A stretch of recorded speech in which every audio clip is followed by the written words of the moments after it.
여러분, 교회의 중요성은 아무리 강조해도 지나치지 않습니다. 너무너무 중요합니다. 이것은 단순히 어떤 신학적인 의미에서만 중요한 것이 아니라 실제로도 우리의 삶에 너무너무 중요합니다. 제가 미국에 와서 6년을 생활하고 새로운 곳으로 이사를 했습니다. 어느 정도 미국 생활에 익숙해졌고, 그리고 우리 5 식구 오손도손 같이 살 수 있는 식구들이 함께 있다는 것 때문에 그렇게 힘들지 않을 것이라 생각을 했습니다만, 그러나 매주일마다 너무너무 힘이 들었습니다. 왜냐하면 오늘은 어느 교회를 가야 되나, 완전히 이건 순례 헌신 예배였어요. 오늘은 이 교회, 내일은 저 교회. 우리 교회가 없었던 것이죠. 굉장히 영적으로 힘이 들고요, 생활에 맥이 없고, 가족 간에서도 이게 이전에 없던 이상한 기류가 흐르는데, 어느 날 우리 가족 식구 중에 한 아이가 예배 중간에 울음을 터뜨린 것입니다. 우리 교회가 없다는 사실 때문에 너무 힘들었어. 그러니까 울음을 터뜨린 거죠. 그 모습을 보고 온 가족이 같이 그냥 훌쩍훌쩍 울었던 기억이 있습니다. 나중에 교회에 속속이 되고 이제 교회 가족이 되고 난 다음에는 얼마나 교회가 좋은지, 마음도 안정이 되고 또 가족들도 너무 좋고, 이전에 교회가 한참 힘들었을 때 부부 싸움도 너무 많았고, 우리 자주 싸우는 사람이 아닌데요, 교회가 힘드니까 여파가 오더라고요. 그리고 막 예민해져 가지고 그냥 모든 사람을 불신하게 되고, 얼마나 교회가 중요한지를 그때 다시 한번 깨닫게 되었습니다. 비록 이 지상에 있는 모든 교회들 다 불완전하지만, 그러나 교회 없이는 우리는 바른 생활을, 신앙생활을 할 수가 없습니다. 교회를 통해야만이 우리는 바른 신앙생활을 할 수가 있습니다. 마치 어린아이가 태어났다고 끝나는 게 아니죠. 그 부모와 가족들의 따뜻한 보살핌 속에서 무럭무럭 자라나고, 교회를 통하여 때로는 영양 공급을 받고 위로를 받고, 때로는 가르침을 받고, 때로는 자기의 모난 부분이 깎여 나가면서, 그러면서 성숙해지는 것. 가정과 교회는 똑같은 것입니다. 그래서 신앙생활을 바로 하려면 우리는 교회 생활을 바로 해야 하는 것입니다. 우리가 교회 생활을 바로 하기 위해서 우리가 알아야 될 2가지 중요한 사실이 있는데, 그 첫 번째는 교회란 무엇인가, 정체성의 문제. 2번째, 교회란 어떤 일을 해야 되는가, 사명의 문제입니다. 교회가 무엇이냐, 그리고 교회가 무슨 일을 해야 되는가, 정체성과 사명을 분명히 알아야 우리는 교회가 제대로 하고 있는지, 부족함이 무엇인지, 교회가 또 무엇을 해야 되는지, 바른 교회는 어떤 교회며 잘못된 교회는 어떤 교회인지를 우리가 분명히 분별할 수가 있죠. 그렇지 않으면 그냥 나를 인정해주고 내가 좋아하고 친구 있고 아는 사람 많고 뭐 이렇게 하다가 보다 보면, 하나님이 보실 때는 분명히 기뻐하지 않는 교회도 내가 좋아하고 그럼 좋은 교회고, 하나님이 너무 좋아하시는 교회도 내가 안 좋으면 그건 나쁜 교회고, 그런 잘못된 선입견에 빠질 수가 있는 것입니다. 그래서 우리가 교회가 무엇인지를 바로 알아야, 교회의 사명이 무엇인지를 바로 알아야 우리는 바른 교회 생활을 통하여 올바른 신앙생활을 할 수 있는 것입니다. 그래서 오늘은 이 두 가지를 함께 살펴보면서 정말 우리 교회가 하나님이 기뻐하시고 좋은 교회, 그리고 우리가 교회를 통하여 우리의 신앙이 올바로 성장하는 귀한 은혜가 있기를 주님의 이름으로 축복합니다. 첫 번째로 우리가 알아야 될 것이 교회가 무엇이냐 하는 것입니다. 여러분, 교회가 무엇이냐 물어보면 성경에서 교회에 대한 그런 데피니션들이 있습니다. 교회란 그리스도의 몸이다. 그렇죠? 머리 대신 주님과 몸된 교회가 서로 연합하여 연결되어 있다. 그리고 예수님께서 인도하신 대로 따라간다는 점에서 그리스도의 몸이다. 그렇게 표현하죠. 그리스도와의 관계입니다. 또 교회가 뭐냐? 하나님의 집이다. 가정을 이야기하는 거죠. 그래서 아버지와 자녀들이 함께 사랑하고 위로하고 또 거친 세파 가운데 힘이 들어도 좀 하나님의 집에 교회에서는 나의 실수, 내 잘못도 그냥 받아줄 수 있는 그런 가정, 하나님의 집, 그죠? 또 교회는 뭐냐? 진리의 기둥과 터, 이렇게 이야기를 합니다. 이 진리, 예수 그리스도께서 진리시고 진리를 통하여 우리가 진정한 자유를 누릴 수 있게 하는, 그것을 우리에게 훈련시키고 세상의 불의를 분간해서 진리 안에 참 자유를 누리게 만드는 이게 교회다. 또 교회란 하나님의 자녀들이 교회다. 우리가 교회다. 그래서 아버지 되신 하나님을 닮아가는 것이 교회고, 그 하나님을 보여주고 증거하는 것이 교회고, 이렇게 이 강조점마다 이렇게 교회에 대한 데피니션이 조금씩 다릅니다. 왜 이렇게 많으냐? 교회란 너무너무 크고 너무너무 중요하기 때문에 우리가 교회를 하나로 딱 규정하기에는 우리의 언어도 부족하고 우리의 관념도 부족하기 때문에 그렇습니다. 여러분, 교회가 얼마나 중요하냐? 그것은 여러분이 생각을 해가지고 교회가 너무 중요하다고 생각하는 그거보다 더 이상되는 게 교회입니다. 예수님께서 자기 피로 값주고 살 만큼 귀한 교회고, 또한 새 예루살렘, 바로 그게 교회예요. 천국이란 다름이 아닌 완성된 교회가 바로 교회예요. 완성된 교회가 천국이에요. 그러니까 얼마나 교회가 중요한지 모릅니다. 지상의 교회가 비록 불완전하다 할지라도 하나님께서는 얼마나 교회를 소중히 여기시는지, 귀하게 여기시는지, 교회를 통하여 얼마나 하나님이 하시고자 하는 일들을 지금도 하고 계시는지, 교회는 엄청 중요한 것입니다. 근데 오늘 제가 좀 도발적인 질문을 좀 하고 싶어요. 듣는 분 가운데 좀 어색한 분도 계실 수가 있습니다. 어떤 분들은요, 교회를 이렇게 표현하는 사람들이 있어요. 심판 아래 있는 세상 가운데 사람들을 빼내 가지고 우리가 타고 있는 배에 승선시키는 것이 이게 구원이다라고 생각하는 사람이 있어요. 그래서 교회만 출석하고 있으면 나는 구원이 확실하다고 생각하는 사람들이 있습니다. 진짜 구원이 세상에 있는 사람들을 데려와서 우리가 시간과 장소와 어떤 건물이나 소속에 이렇게 그분을 두는 것이 과연 구원인가? 과연 그런가? 우리 한번 자신들을 한번 성찰해 볼 필요가 있습니다.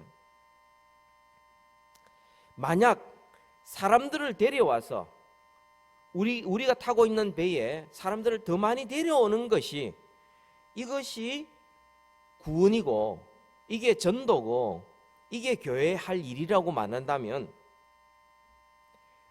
그러면 어떤 일이 발생하느냐 하면 출석하는 사람이 많은 교회일수록 그것은 좋은 교회요, 구원의 역사가 일어나는 교회요, 그게 진짜 부흥이라고 생각하게 됩니다. 교회 사이즈를 가지고 복음의 능력이라고 말한다면 그때부터는 수단과 방법을 가리지 않고 교회 사이즈를 키워야 됩니다. 혹시 그래서 한국 교회와 한인 교회가 양심과 진리를 타협하면서까지 교회를 키우고 성장시키는데 목매다는 것은 아닌가? 각 교파마다 세계 최대의 교회를 자랑하고 있다는 한국 교회와 교인들의 그 자랑이 너무나 그냥 메아리처럼 공허하게 들리고, 그렇게 숫자를 많이 자랑하고 모이는 사람이 많고 프로그램 좋고 건물 번듯하고 하고 있다고 하면서 사회적으로 영향력은 점점 줄어드는 이유가 무엇이냐는 겁니다. 제가 좀 너무 아침부터 심각한 이야기를 했는데요, 우리가 잃어버린 영혼을 찾아 나서는 것은 너무나 중요한 것입니다. 그래서 우리가 숨을 쉬는 한, 말할 수 있는 한, 생명이 붙어 있는 한 우리 영혼 구원은 계속되어야 되죠. 영혼 구원을 계속되어야 합니다. 그러나 영혼을 구원하여 예수 그리스도와 연합하게 하는 것하고 교회 덩치 키우고 교회 자랑하는 것하고는 다른 것입니다. 그걸 꼭 구분할 필요가 있느냐? 할 필요가 있습니다. 교회 나오십시오라는 것하고 예수 믿으십시오 하고는 다른 문제예요. 여러분, 자기가 소속한 교회에 그 누구보다도 더 많은 사람을 데리고 열정적으로 매주마다 시간을 내어서 어떤 수단과 방법을 가리지 않고 막 데려오는 사람들, 기성교회보다도 잘못된 교회 사람들이 훨씬 더 많습니다. 교회를 홍보하는 거하고 예수를 전하는 거 우리 구분해야 합니다. 광고하는 거하고 전도하는 거 우리 구분할 수 있어야 합니다. 여러분, 교회가 무엇이냐를 알기 위해서는 교회의 머리 대신 예수님을 알아야 합니다. 그래야 교회가 무엇인지를 제대로 알 수가 있습니다. 예수님이 어떤 분이십니까? 예수님은 영광 받으려 오신 분이 아니시죠?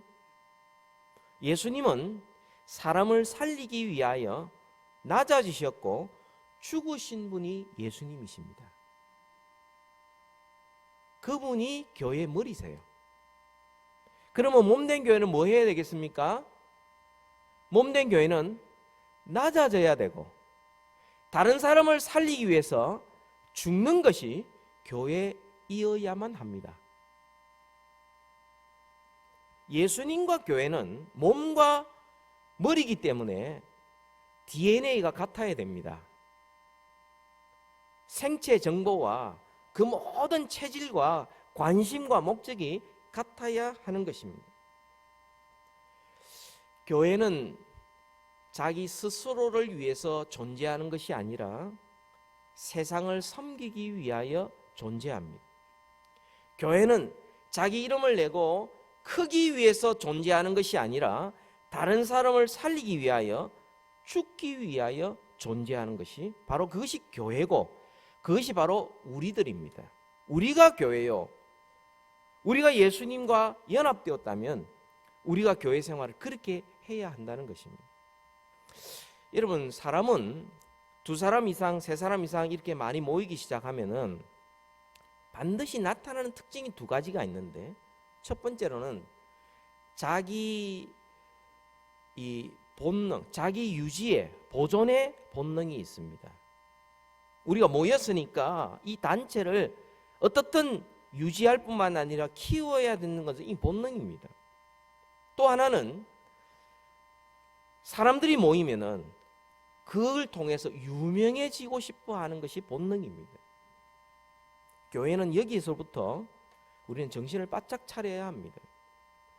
여러분, 자기 보존과 자기 확장 그리고 유명해지는 것 가장 잘한 것이 바벨탑 사건입니다. 예루살렘 교회도 자기들끼리만 모여 있을 때 주님께서 핍박을 통하여 흩트러 버리셨습니다.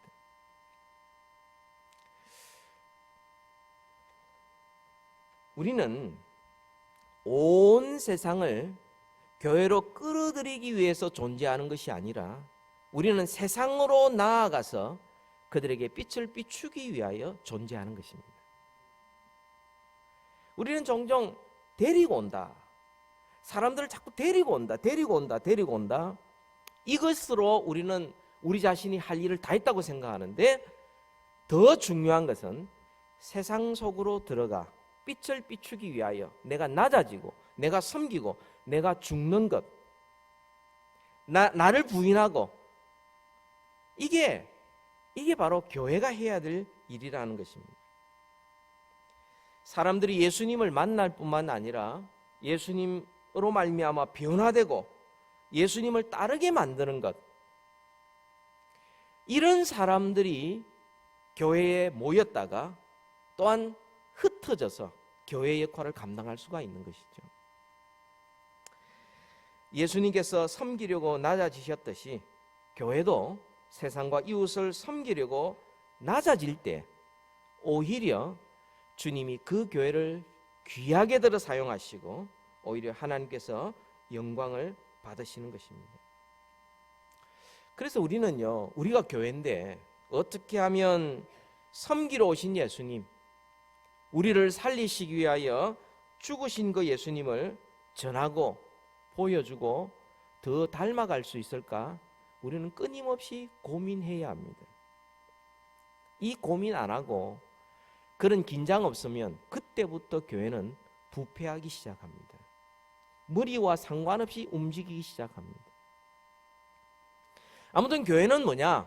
교회란 예수 그리스도와 연합하여 예수 그리스도를 닮아가고 예수 그리스도를 전하고 예수님이 원하시는 그 일을 하기 위하여, 다시 말하면 세상을 살리고 영혼을 구원하기 위하여 낮아지시고 죽으신 그 예수님을 본받아 이 땅에 존재하는 것이 바로 저와 여러분이 교회라 하는 것입니다. 좀 어렵죠? 그럼 교회 사명이 뭐냐는 거죠. 교회가 해야 될 일이 뭐냐는 겁니다. 그럼 이것도 교회의 주인 되시는 예수님의 사명이 무엇이냐 아는 것이 중요하죠.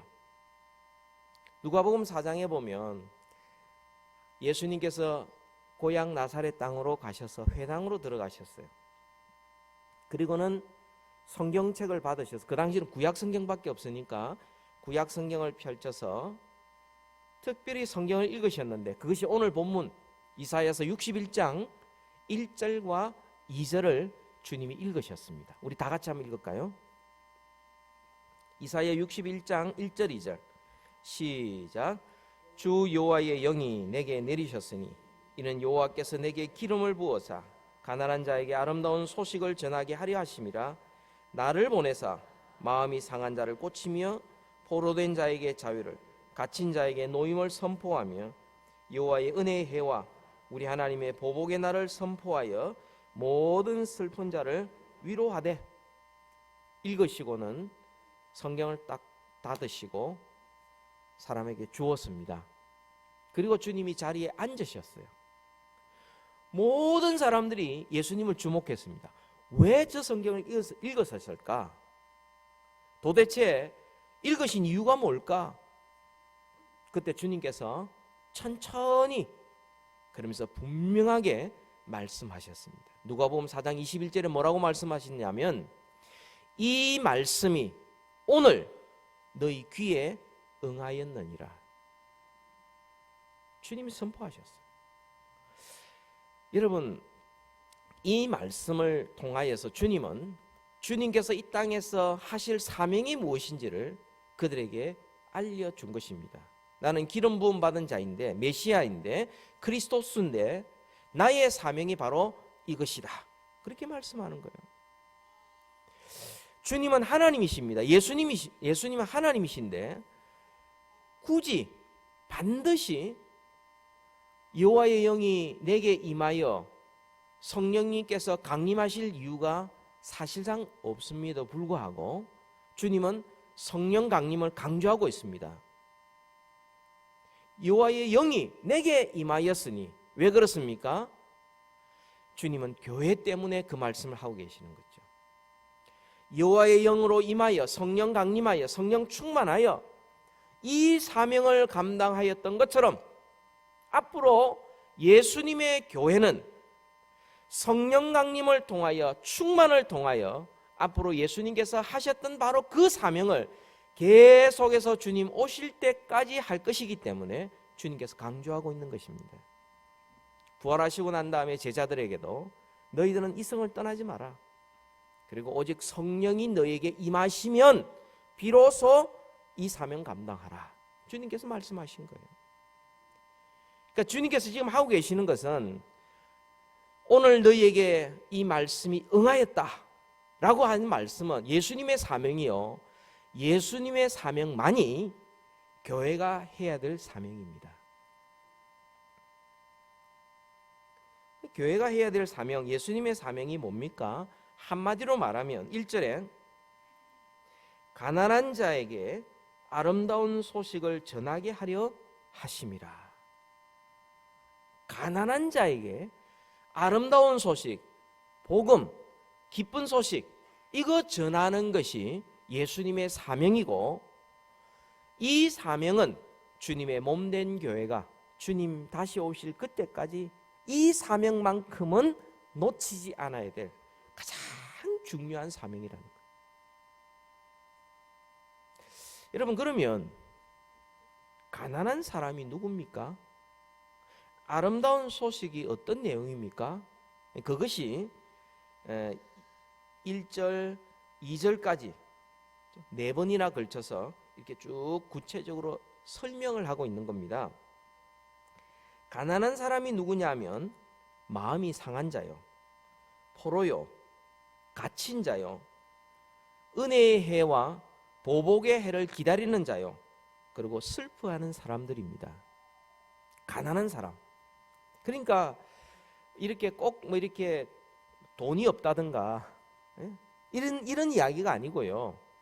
이 모든 상황이 가난할 수밖에 없는 상황인 거예요. 마음이 상한 자가 치유함을 얻고 고침을 받는다. 이 마음이 상했다는 것은요, 그것은 뭐 불행하다, 오늘 요즘은 심리학에서 뭐 상처받았다, 이 이야기가 아니고 죄로 말미암아 고통 가운데 있다는 이야기입니다. 마음이 상했다는 거죠. 여러분, 시편 51편 17절에 여호와께서 구하시는 제사는 상한 심령이라 하나님이여 상하고 통회하는 마음을 주께서 멸시하지 아니하시리다. 이 상한 마음, 상한 심령, 이 말은 상하고 통회하는 마음, 죄악으로 말미암아 고통 속에 있는 양심의 고통, 영혼의 고통 때문에 정말 울부짖는 그 마음, 이게 바로 마음이 상한 자라는 거죠. 누가 고칠 수 있겠습니까? 죄의 문제를 누가 해결할 수 있겠습니까? 우리의 죄를 지시고 십자가에서 도말하신 오직 예수 그리스도만이 우리를 죄에서 자유케 할 수가 있습니다. 죄의 실체와 죄의 영향력으로부터 우리를 건져낼 수가 있습니다. 그래서 마음이 상한 자, 그래서 어쩔 수 없이 가난한 자. 여러분, 가난하다고 해서 다 마음이 이렇게 심령이 가난해지는 것은 아닙니다. 어려움을 당하면 어떤 사람들은 자기 어려움을 감추기 위해서 더 강하게, 더 마음이 높아지고 더 교만해지는 사람도 많이 있습니다. 그런데 죄의 문제를 가지고 애통하고 그러면서 주님 앞에 나오는 자, 그죠? 심령이 가난한 자는 복이 있나니 천국이 저희 것이며 오직 예수 그리스도를 통하여서만 천국을 소유할 수가 있는 것이에요. 두 번째로 보면은 포로에게 자유를 선포하고 갇힌 사람에게 해방을 선포한다. 포로와 갇힌 자, 죄의 종이에요. 여러분, 죄는 우리가 이기려고 해도 때로는 이길 때도 있지만 질 때도 많이 있습니다. 성경은 뭐라고 말씀하느냐면 요한복음 8장 34절부터 36절까지 보면 예수께서 이르시되 진실로 진실로 너희에게 이르노니 죄를 범하는 자마다 죄의 종이라. 그러니까 죄에게 지면 종으로서 끌려다닐 수밖에 없다 하는 겁니다. 포로로 잡혀 있는 거예요. 지금 갇혀 있는 거예요. 그게 뭐 여러 가지 모양으로 나타나지만 실제로는 그 죄의 본성 가운데 내가 그냥 딸려다니는 거예요. 막 결심도 하고 기도도 하고 막 울부짖기도 하고 막 아무리 계획을 세워도 유혹이나 그런 앞에서 내가 넘어진다면 결과적으로 나는 죄의 종이에요. 하라는 대로 죄가 시키는 대로 한 것밖에 없는 거죠. 종인 겁니다. 그런 포로에게 자유를 선포하고 그렇게 갇혀있는 자를 진정 해방시켜 주실 수 있는 분은 예수님밖에 없습니다. 예수님께서 우리를 자유케 하시려고 주님은 십자가에 달리신 것입니다. 우리를 살리시기 위하여, 죄의 종이 아니라 하나님의 자녀 삼으시기 위하여 주님은 우리를 대신하여 죄인으로 십자가에 달리신 것이죠. 그래서 예수님 만나면요, 우리는 진정한 자유를 누릴 수가 있습니다. 그거 아니면 안 될 줄 알았는데 예수님 만나고 나니까 그거보다 훨씬 더 좋은 것이 있어서 죄를 물리칠 수가 있는 겁니다. 그렇다고 해서 제가 뭐 죄를 하나도 안 짓고 사는 것이 아니라 전에는요, 죄가 막 다가와가지고 저를 막 정신없게 만들면요, 하다가 따라갑니다. 얼마나 싫은지, 막 저도 싫고 그런 상황도 싫고 기도하고 막 금식도 하고 말이죠. 안 한다고 결심도 하고 사람들한테 공부하고 안 돼요. 끌려다니는 거 안 돼요. 진짜 예수님 만나고 나니까요, 나중에 죄 짓는 게 너무 싫더라고요. 싫어요. 냄새 나고 막 죄를 짓고 난 다음에 그 다음에 어떤 느낌이라는 게 막 그 뭐 먼저 막 생기고 하니까 죄가 유혹이 왔다 갔다 해도 뭐 저건 별것 아니다. 그래서 유혹을 이길 수 있더라고요. 저도 모르는 사이 언젠가 그런 죄악 유혹들 다 이길 수 있어요. 주님께서 우리에게 오셔서 주인이 되어주시고 다스려 주시니 죄를 이길 수 있는 참 자유를 우리가 누릴 수 있게 된 겁니다. 세 번째로는요, 하나님의 은혜의 해와 하나님의 보복의 날을 선포한다는 거죠. 이 말은요, 은혜의 해라는 말은 희년을 가리킵니다. 주빌리라고 50년 되면, 그러니까 안식년이 되고 그리고 49년째, 그 다음 50년째 보면 희년인데, 희년은 모든 것이 다 제자리로 회복되는 것이 희년입니다. 이 말은 빼앗겼던 사람, 또 종이 되었던 사람 자유케 되고, 또 집안 대대로 내려오는 모든 상속들, 가난해서 팔았던 것 다시 이유 없이 다 돌아오고 모든 것이 주님의 목적대로 다 제자리 돌아오는 것, 바로 은혜의 해예요. 예수님께서 이 땅에 오셔서 우리를 위하여 십자가에 죽으시고 우리의 구원자가 되어주심으로 하나님의 형상대로 지음받은 존귀한 우리의 모습 그대로 돌아오게 되고요, 주님의 목적대로 알게 되고요, 주의 영광을 위하여 살아가는 그 모습대로 되돌아오는, 회복시키는 역사가 일어나는 것, 그게 바로 은혜의 해입니다. 그 예수 그리스도를 거부하는 자에게는 남아있는 것은 하나님의 심판밖에 없는 겁니다. 모든 것은 때가 있습니다. 날 때가 있으면 죽을 때가 있고요, 만날 때가 있으면 헤어질 때가 있습니다. 성경은 우리에게 말씀하시기를, 보라, 지금은 은혜 받을 만한 때요, 지금은 구원의 날이로다. 지금은 은혜 받을 때요, 구원 받을 수 있지만 언젠가 하나님께서 오시는, 주님께서 마지막 심판하는 바로 그날에는 더 이상 은혜의 때가 될 수가 없습니다. 하나님의 심판밖에는 남아있는 것이 없는 것이죠. 또한 네 번째, 마지막 네 번째로는 슬퍼하는 모든 자를 위로한다. 2절 하반절에 보면 말씀합니다. 슬퍼하다, 이 애통하다는 말입니다. 마태복음 5장 4절에 애통하는 자는 복이 있나니 그들이 위로를 받을 것이며. 그래서 우리가 죄 아래서, 세상 아래서 믿음을 지키기 위해서 애통하고 슬퍼하는 가운데 살아갈 때에도 주님께서는 우리 가운데 역사하셔서 우리에게 진정한 위로를 주시고 용기를 주신다 하는 겁니다. 가난한 자에게 아름다운 소식을 전하게 하는 것, 이게 바로 구원 얻는 길이요, 이게 바로 기쁜 소식이요, 이게 복음이라고 말씀합니다. 근데 구체적으로 보면은 마음이 상한 자를 치료하고 포로된 자를 자유케 하고 은혜의 해와 보복의 해를 선포하고 슬퍼한 자를 위로하고, 굉장히 행동 부분이 많이 강조되고 있는데, 여러분, 우리의 믿음이라는 것이 우리의 행동과 결코 분리될 수가 없는 것입니다. 어제 새벽에 여러분 누가복음 10장 25절부터 37절까지 해서 선한 사마리아인 비유를 우리가 어제 아침에 잠시 생각해 보았습니다.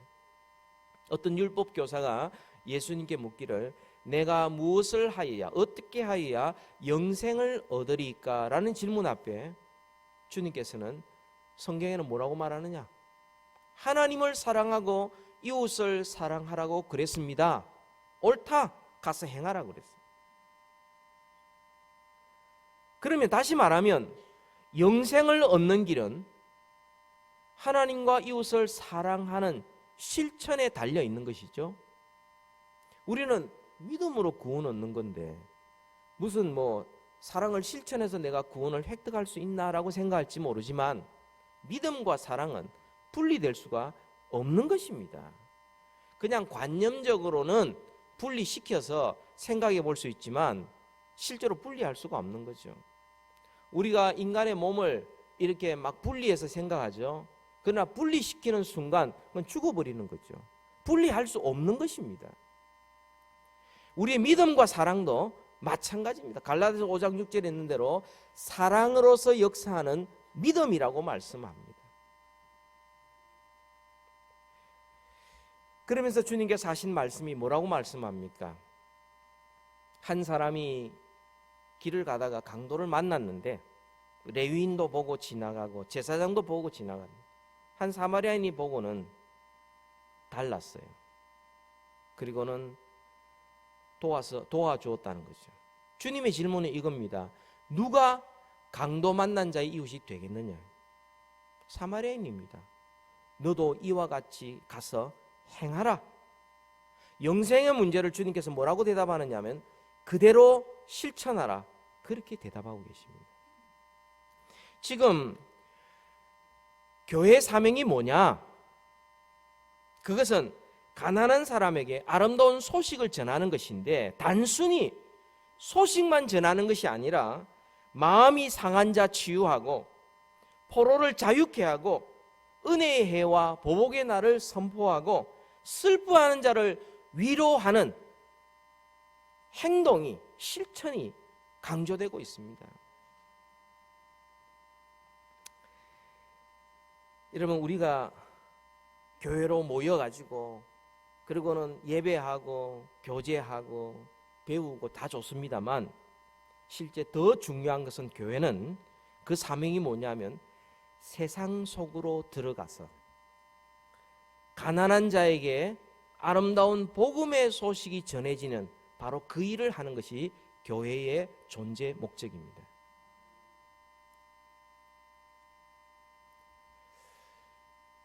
그래서 제가 파송의 말씀을 늘 드리면서 이 주일 예배가 마치면 주중 예배가 시작이 되고 공동체 예배가 마치면 개인 예배가 시작이 되고 교회당에서의 예배가 마치면 생활 예배가 시작이 된다고 늘 말씀을 드린 이유가 여기에 있는 겁니다. 모이는 것만 교회가 아니라 흩어져 있는 것도 교회입니다. 6일 동안 세상 속에 흩어져서 교회 역할을 충실히 감당하고 주님이 부활하신 그날을 기억하여 함께 모여서 또 하나님을 예배하고 교회로 모이고 모인 것도 교회요, 흩어진 것도 교회요. 복음을 전하고 그리고 복음을 보여주는 바로 이것이 교회의 사명인 것입니다. 자, 그러면 이제 4절부터 11절까지 보면은 우리가 예수님의 사명을 우리가 감당할 때에 어떤 결과가 있느냐? 여러분 4절에 보시면은 무너진 곳이 회복되는 역사가 있다고 말합니다. 우리가 교회로 살고 교회가 교회 사명을 잘 감당하면 영혼이 무너진 영혼뿐만 아니라 하나님께서 모든 황폐해진 것들도 다 다시 일으키는 역사가 있다는 것입니다. 육신의 건강도 주님께서 회복시키는 역사가 교회 안에 있게 되고요, 부부간에 깨어졌던 관계도 주님이 회복시키는 역사가 있고요, 부모와 자식 간의 관계도 그렇고요, 우리의 사업도 하나님께서 회복시키는 역사가 일어난다는 것입니다. 그러니까 교회 생활을 잘하면 하나님의 회복시키는 역사가 우리의 삶 속에 그리고 우리의 일상생활 속에서도 하나님의 귀한 역사가 얼마든지 일어날 수가 있는 하나님의 약속입니다. 5절에 보면은 인종차별을 뛰어넘어 하나 되는 역사가 일어나게 됩니다. 적대하던 사람들이 서로 협력자가 되고요, 그리스도 안에서 한 가족이 되어서 서로 하나 되는 그런 역사가 일어난다는 것입니다.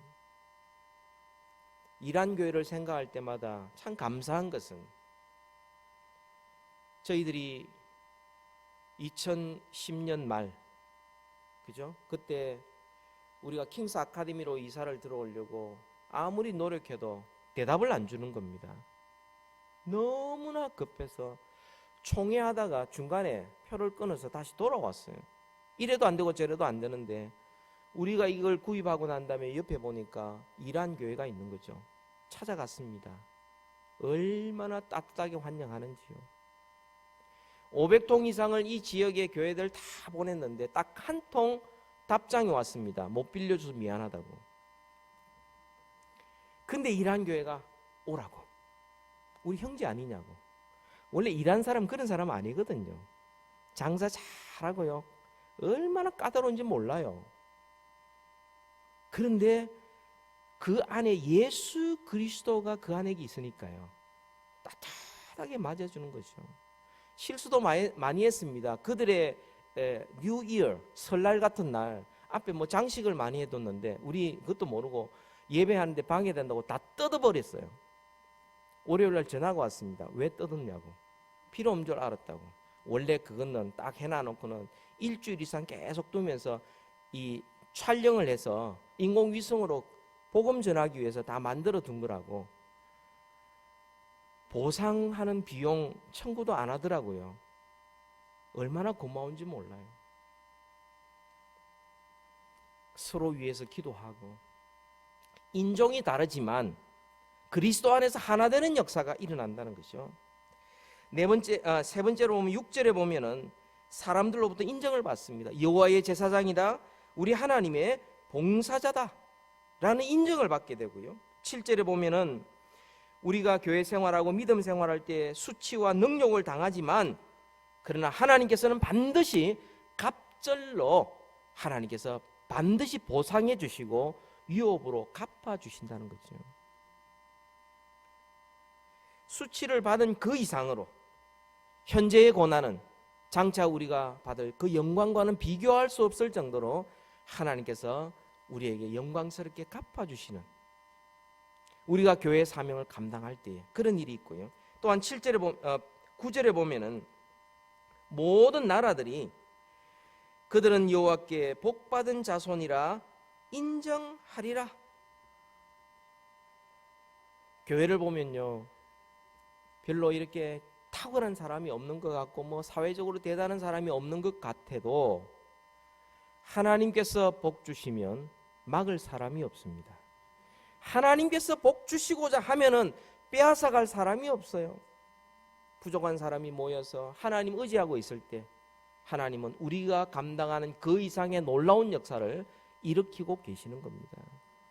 교육 시스템이 할 수 없는 한 영혼이 바뀌고 인생이 바뀌고 한 가정이 회복되는 역사, 하나님 교회를 통하여 그 일을 이루고 계시는 것이죠.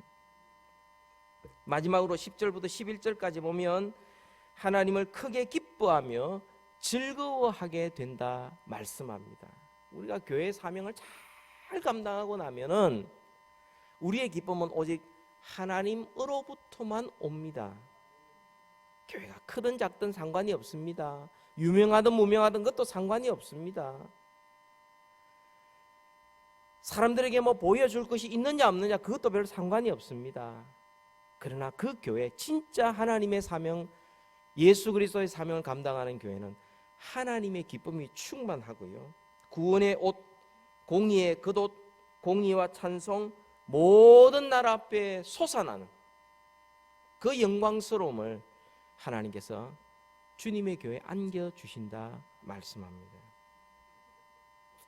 바로 이것도 예수님 때문이죠. 예수님 때문에 우리가 교회가 되었고, 예수님 때문에 우리가 예수님의 사명, 교회 사명을 감당할 수 있는 것이죠. 예수님 때문에 우리는 위로함을 받고, 예수님 때문에 우리는 힘을 얻고 용기를 얻고, 예수님 때문에 지혜를 얻게 되고, 예수님 때문에 감사하게 되고 찬양하게 되고. 한마디로 말하면 교회가 무엇이며 교회는 어떤 사명이 있느냐?